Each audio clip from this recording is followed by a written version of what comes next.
Hello दोस्तों, इस video में आपका स्वागत है। मैक्रो इकोनॉमिक्स के हमने इंपॉर्टेंट क्वेश्चंस की बात कर ली थी।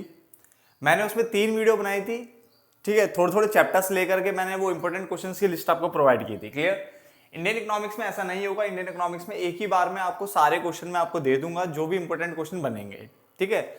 जहां तक मेरा अंदाजा है तकरीबन 25 क्वेश्चन के आसपास बनने वाले हैं इस बार, ठीक है।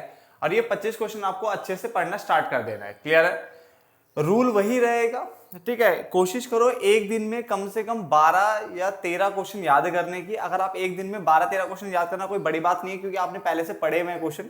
अगर आप 12-13 या 15 क्वेश्चन भी अगर एक दिन में पढ़ लेते हो तो 3 या 4 दिन में ही सारा मैक्रो हो चाहे वो इंडियन इकोनॉमिक्स हो, सारा कंप्लीट हो जाएगा और आप उसकी 2-3 बार रिविजन भी कर लोगे। क्लियर हो गया? तो देखो बच्चे, हमारा कॉन्सेप्ट वही है। अभी मैंने आपको फिजिकल एजुकेशन के इंपॉर्टेंट क्वेश्चन भी दिए थे, ठीक है, जिसमें से 20 में से आपके पास 11 क्वेश्चन फंस गए थे पेपर में, ठीक है। वही कॉन्सेप्ट रहेगा, ठीक है। कोशिश रहेगी कि ज्यादा से ज्यादा क्वेश्चन पेपर में फंसे और प्लीज मैक्रो इकोनॉमिक्स के जो क्वेश्चन है उनको अच्छे से करें, न्यूमेरिकल भी अच्छे से करने हैं आपको। और अभी हम बात करने वाले इंडियन इकोनॉमिक्स के, जिसमें मैंने कहा ना 25 के आसपास। अब जो 25 से कम ही होंगे, 25 से ज्यादा तो बिल्कुल नहीं होंगे। पर चलो देखते हैं कौन कौन से क्वेश्चन हमारे पास बन रहे हैं। कुछ ऐसे क्वेश्चन जो कि हमेशा से इंपॉर्टेंट बने हुए हैं और अभी तक मतलब हमेशा ये रहता है कि अभी भी इंपॉर्टेंट माने जाते हैं, तो वो क्वेश्चन आपके ये रहे। पहला, India has certain advantages which makes it favourite outsourcing destination. यानी आउटसोर्सिंग के ऊपर क्वेश्चन जो है वो आपका आ सकता है कि India has certain advantages which makes it favourite outsourcing destination. What are these advantages, और ये एडवांटेजेस क्या है? प्लीज ध्यान से देखना, आउटसोर्सिंग के ऊपर क्वेश्चन बनने के चांसेस ज्यादा है इस बार। उसके अलावा सस्टेनेबल डेवलपमेंट क्या होता है और सस्टेनेबल डेवलपमेंट का इंपैक्ट एनवायरनमेंट के ऊपर क्या पड़ता है, ठीक है ना। तो ये क्वेश्चन भी काफी इंपॉर्टेंट है। जितने भी क्वेश्चन आपके सामने लिखे मोस्ट इंपोर्टेंट की लिस्ट में बच्चे सारे, ठीक है ना। तीसरा क्वेश्चन आपके सामने है, रूरल डेवलपमेंट क्या होता है, sorry, rural economic development is essential for Indian economic development. यानी अगर आप गांव का विकास करते हो तो वो इंडिया के लिए अच्छा माना जाता है, इंडिया के डेवलपमेंट के लिए अच्छा माना जाता है। Do you agree with above statement? तो काफी अच्छा है क्वेश्चन, ठीक है ना। ये वाला क्वेश्चन भी कि rural economic development is essential for Indian economic development. Do you agree with the above statement? उसके बाद अगला क्वेश्चन है, what are the main problems of human capital formation. Basic सा क्वेश्चन है, कई बार पूछा जा चुका है कि ह्यूमन कैपिटल फॉर्मेशन से रिलेटेड जो हमारे प्रॉब्लम्स होती है वो क्या है, ठीक है। मैं दोबारा बोल रहा हूं, वीडियो पूरी देखा करो, ठीक है, बात सुना करो, ठीक है ना। चलो, उसके बाद पांचवा हमारे पास क्या है, what is the agricultural marketing. Agricultural marketing क्या होती है, उसके हिंडर्स यानी जो उसकी जो रुकावटें हैं, हिंडर्स मतलब रुकावटें या दिक्कतें जो है एग्रीकल्चर मार्केटिंग में, वो दिक्कतें क्या है। और also explain measures adopted by the government to improve the agriculture marketing system. और एग्रीकल्चर मार्केटिंग सिस्टम को इंप्रूव करने के लिए गवर्नमेंट ने क्या क्या कदम उठाए उनके बारे में बताना है। प्लीज जो वीडियो की स्टार्टिंग में स्क्रीनशॉट ले लेते हैं और उसके बाद फिर क्वेश्चन उतारते हैं कि ये क्वेश्चन थे, ऐसा मत करिए। पूरी वीडियो सुनिए, ध्यान से सुनो वीडियो पूरी की पूरी, ठीक है ना, तब ज्यादा समझ में आती चीजें। उसके अलावा what is agricultural diversification. Agricultural diversification क्या होता है और why is agriculture diversification required, और एग्रीकल्चर डाइवर्सिफिकेशन जो है रिक्वायर्ड क्यों है। कितने क्वेश्चन हो गए बेटा? 6 क्वेश्चन हो गए जो कि मैंने इंपॉर्टेंट बताया अभी तक, ठीक है ना। 7वां क्वेश्चन आपके पास है, इंडस्ट्रियल पॉलिसी रेजोल्यूशन क्या होता है और objectives of industrial policy resolution. इसके अलावा बेटा ये तो सेकंड वाला है, ये सेकंड है 1956। इससे पहले भी एक हुई थी, उसके बारे में डेट आपको पता होनी चाहिए, उसका ईयर पता होना चाहिए कि पहला जो इंडस्ट्रियल पॉलिसी रेजोल्यूशन था वो कब आया था, ये आपको पता होना चाहिए। प्लीज दोबारा बोल रहा हूं मैं, सेकंड वाला 1956 में आया था, पहले वाला आपको नेट पे सर्च करना। मैं चाहूं तो बता सकता हूं बट थोड़ी एक्टिविटी आपको करनी चाहिए बेटा, ठीक है ना। उसके अलावा what are the problems in employment generation. Employment generation में क्या क्या दिक्कतें हैं, क्या क्या दिक्कतें हैं किसकी, एम्प्लॉयमेंट जनरेशन की। What are the policies adopted by the government to reduce unemployment in India, और वो कौन सी पॉलिसीज है जो कि गवर्नमेंट अडॉप्ट कर रही है ताकि वो रिड्यूस कर सके अनएम्प्लॉयमेंट को, यानी बेरोजगारी को कम कर सके इंडिया के अंदर, ठीक है ना। इसमें एक क्वेश्चन इस तरह से भी बन सकता है कि what changes should be incorporate, यानी क्या चेंजेस करने चाहिए in the employment policy in the present context.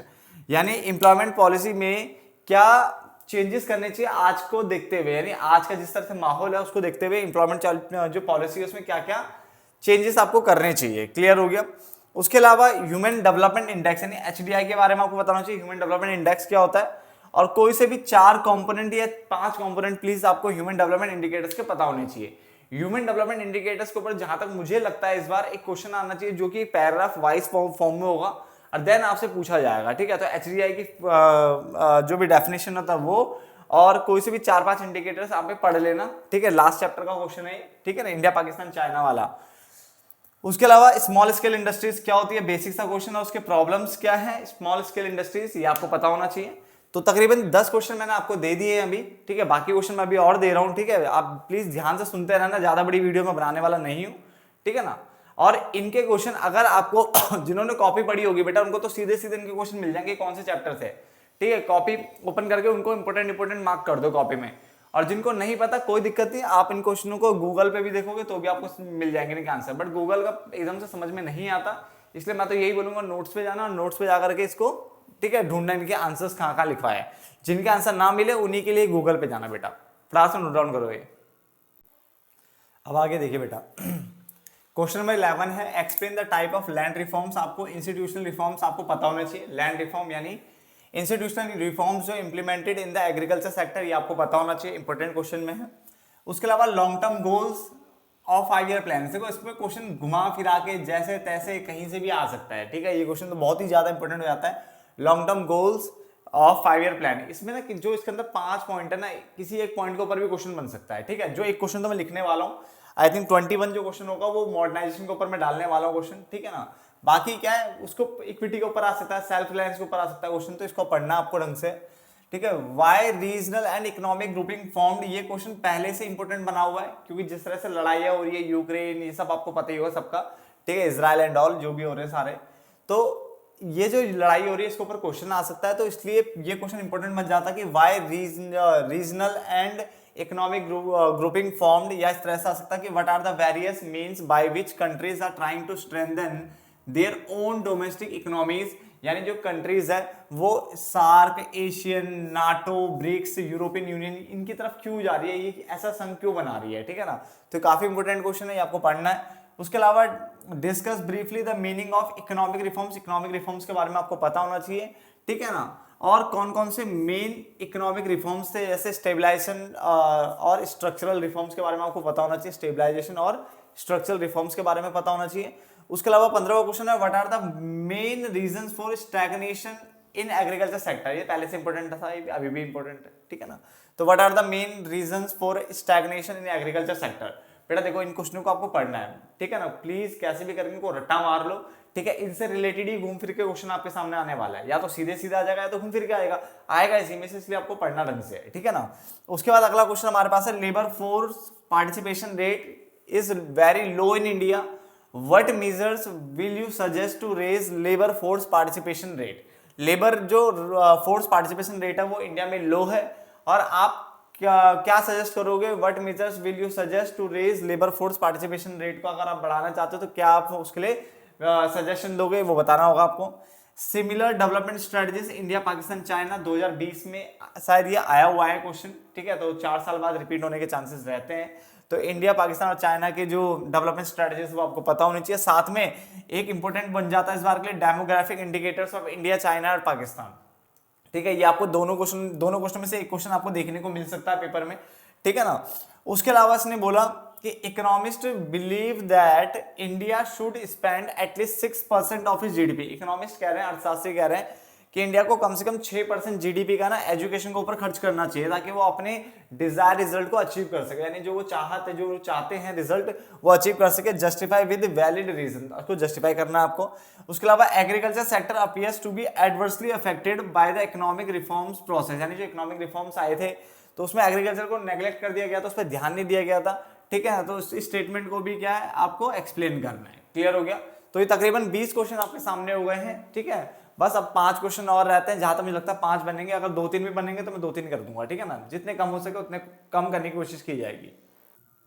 अब आगे देखिए बच्चे, अगला क्वेश्चन हमारे पास है मॉडर्नाइजेशन। मैंने कहा था मॉडर्नाइजेशन अलग से डालूंगा, तो modernization as a planning objective shows dichotomy, ठीक है। इसका मतलब होता है विरोधाभास, ठीक है, विद एम्प्लॉयमेंट जनरेशन, ठीक है। जस्टिफाई करना है इस स्टेटमेंट को, इसका मतलब यहाँ पे ये थोड़ा समझ लेना कि जैसे आप मॉडर्नाइजेशन आता है तो एम्प्लॉयमेंट जो है कम होता है, एक कॉन्सेप्ट के ऊपर क्वेश्चन कई बार बनता है। तो मॉडर्नाइजेशन को एज अ प्लानिंग ऑब्जेक्टिव जो हमारा है, सो डिचोटोमी मतलब विरोधाभास हो गया, विद एम्प्लॉयमेंट जनरेशन, इसको क्या नाम है, जस्टिफाई करना द स्टेटमेंट, ठीक है ना। उसके बाद हमारे पास है पॉजिटिव कंट्रीब्यूशन, जो कि ब्रिटिश रूल यानी जो ब्रिटिश ने यहाँ पे पॉजिटिव कंट्रीब्यूशन दिए थे। और ये बहुत ही इजी क्वेश्चन है, तो सबको रट्टा लग रखा है। ऑक्यूपेशनल स्ट्रक्चर, फॉरेन ट्रेड और इंडस्ट्रियल सेक्टर को आपको पढ़ना है। कोई कोई दो पॉइंट आपसे पूछे जा सकते हैं इनके बीच में, ठीक है। ऑक्यूपेशनल, फॉरेन ट्रेड और इंडस्ट्रियल सेक्टर को आपको पढ़ना है। क्लियर। डिफरेंस आपको जो ध्यान रखना है, ह्यूमन कैपिटल और फिजिकल कैपिटल, ह्यूमन कैपिटल और ह्यूमन डेवलपमेंट। इस वाले को इंपोर्टेंट में डाल दो, क्योंकि इसके बीच में से क्वेश्चन घूम के आ सकता है। इसके बीच में से क्वेश्चन आ सकता है आपके पास। ऑर्गेनिक फार्मिंग और कन्वेंशनल फार्मिंग भी आपके पास ज्यादा इंपॉर्टेंट है, ठीक है ना। उसके अलावा इंस्टीट्यूशनल और non institutional sources of credit, ये भी आपको बहुत अच्छे से पढ़ना बच्चे, ये वाला। फॉर्मल सेक्टर, इनफॉर्मल सेक्टर के ऊपर क्वेश्चन देखो कैसे भी आ सकता है, ठीक है। ऐसे भी आ सकता है कि informalisation of workforce, informalisation of workforce क्या होता है। या फिर आजकल लोग ज्यादा देखा जाता है कि लोग ना फॉर्मल से ज्यादा इनफॉर्मल में काम करना पसंद करते हैं, तो वो क्या है, ठीक है, वो क्यों हो रहा है, वो सब इसके अंदर पढ़ना पड़ेगा आपको, फॉर्मल इनफॉर्मल सेक्टर। इसके अलावा ग्रीन और गोल्डन रिवोल्यूशन के बीच में डिफरेंस क्या होता है वो आपको पढ़ना है। शॉर्ट नोट भी आपको लिखने आने चाहिए। शॉर्ट नोट आपसे पूछा जा सकता है नाबार्ड के ऊपर, ठीक है। नाबार्ड की आपको डेट भी याद रखनी है, नाबार्ड की आपको डेट भी याद रखनी है, याद रखना, ठीक है ना। डीमोनेटाइजेशन आपको पता होना चाहिए क्या होती है, कि बेसिक सा है। पहले देखो डीमोनेटाइजेशन आप सबने देखा हुआ है, ठीक है ना। तो इसके बारे में प्लीज आपको थोड़ा बहुत पता होना चाहिए। एलपीजी के बारे में पता होना चाहिए, ठीक है। सेल्फ हेल्प ग्रुप्स के बारे में पता होना चाहिए। जिसके पास ये नहीं है वो नोट्स में जाके देख सकता है, वहां मैंने बना रखा है, इसके ऊपर वीडियो बनाई हुई है, ठीक है ना। उसके अलावा WTO के बारे में पता होना चाहिए, उसके फंक्शन भी अगर याद कर लो तो ज्यादा बढ़िया है, ठीक है। WTO क्या होता है, लिबर्टी इंडिकेटर्स क्या होते हैं, ग्रेट लीप फॉरवर्ड या ग्रेट लीप फॉरवर्ड, और कल्चरल रिवोल्यूशन ऑफ चाइना क्या था, ग्लोबल वार्मिंग क्या होती है, ये आपको पता होना चाहिए। थोड़ा शॉर्ट नोट लिखने को आ सकता है इन्हीं के ऊपर, ठीक है। उसके अलावा इंपोर्ट सब्स्टिट्यूशन पॉलिसी क्या होती है, एक्सपोर्ट प्रमोशन पॉलिसी क्या होती है, ठीक है। Dual pricing policy adopted by the China, China ने ड्यूअल प्राइसिंग पॉलिसी अडॉप्ट की थी, तो वो थी क्या, वो आपको पता होना चाहिए। बायो कंपोस्टिंग आपको पता होना चाहिए। और उसके अलावा वर्कर पॉपुलेशन रेशियो, क्या, वर्कर पॉपुलेशन रेशियो। तो ये आपको कुछ चीजें ऐसी है जिनकी आपको क्या कहते हैं उसे, थोड़ा बहुत शॉर्ट नोट लिखना, इनके बारे में पता होना चाहिए। देखो होता क्या है, जो आपका एक पेपर आता है ना बेटा इंडियन का, इसमें कुछ क्वेश्चन बिल्कुल सीधे सीधे आएंगे और कुछ क्वेश्चन ऐसे घुमा के आते हैं कि बच्चे की बैंड बज जाती है, ठीक है ना। इसलिए कोशिश करो ना ये 25 क्वेश्चन तक याद कर लो। मैं देखो इंपॉर्टेंट का मतलब मैं हमेशा आपको समझाते हुए आया, इंपॉर्टेंट का मतलब देखो सही बताऊं तो टीचर आपके साथ खेलता है। देखो इंपॉर्टेंट का मतलब देखो हमें क्या होता है कि आपको सब कुछ पढ़ना चाहिए, तो पढ़ना तो सब कुछ चाहिए, बट आपको इंपॉर्टेंट क्वेश्चन इसलिए बताए जाते हैं कि जो बच्चे कॉपी से या कहीं से पढ़ नहीं पा रहे हैं वो एटलीस्ट इन क्वेश्चनों को कर ले। ये क्वेश्चन लगभग सारा मेन पोर्शन कवर कर लेते हैं। ये जितने भी क्वेश्चन बताए जाते हैं आपको, कोई 40 बताता है आपको, कोई कहता है ये 50 कर लो, उसके अलावा कुछ करने की जरूरत नहीं है, ठीक है। कोई कहता है ये 20 क्वेश्चन कर लो, कोई कहता है ये 70 क्वेश्चन कर लो, सब कुछ जाएगा। बेटा ये क्वेश्चन जो टीचर्स, कोई भी टीचर हो चाहे किसी भी वीडियो में जो बताता है वो इसलिए बताता है क्योंकि इनमें ना आपका मेन पोर्शन कवर हो जाता है और ज्यादा चांसेस होता है कि इन्हीं में से आपसे पूछा जाएगा। क्योंकि जो अगर मान लो कोई लूला पूला कोई क्वेश्चन पूछ भी ले कहीं और से, ठीक है, तो बच्चे को वो पता होता हमेशा, क्योंकि इसके अलावा अगर कोई क्वेश्चन कॉन्सेप्ट छूट भी गया होगा तो वो आपको पता होगा, तो आप उसको लिख सकते हो। तो एटलीस्ट इन 25 क्वेश्चनों को आपको अच्छे से रट्टा मारना चाहिए ताकि आपके जो मार्क्स है वो 92+ जरूर आए, ठीक है। मैं देखो मैं मिनिमम अपने ट्यूशन में यही रखता हूँ, 92 का कॉन्सेप्ट रखता हूँ कि 92 से नीचे तो जाना ही नहीं है बिल्कुल भी। तो मैं आपको वही कहूंगा, इनको प्लीज अच्छे से पढ़े, ये भी और मैक्रो के क्वेश्चन भी, ताकि आपके जो मार्क्स है वो अच्छे आए, 90s की लाइन में आए, ठीक है ना। तो फिर देखते हैं किसी और वीडियो में आपसे मुलाकात होगी, तब तक के लिए धन्यवाद।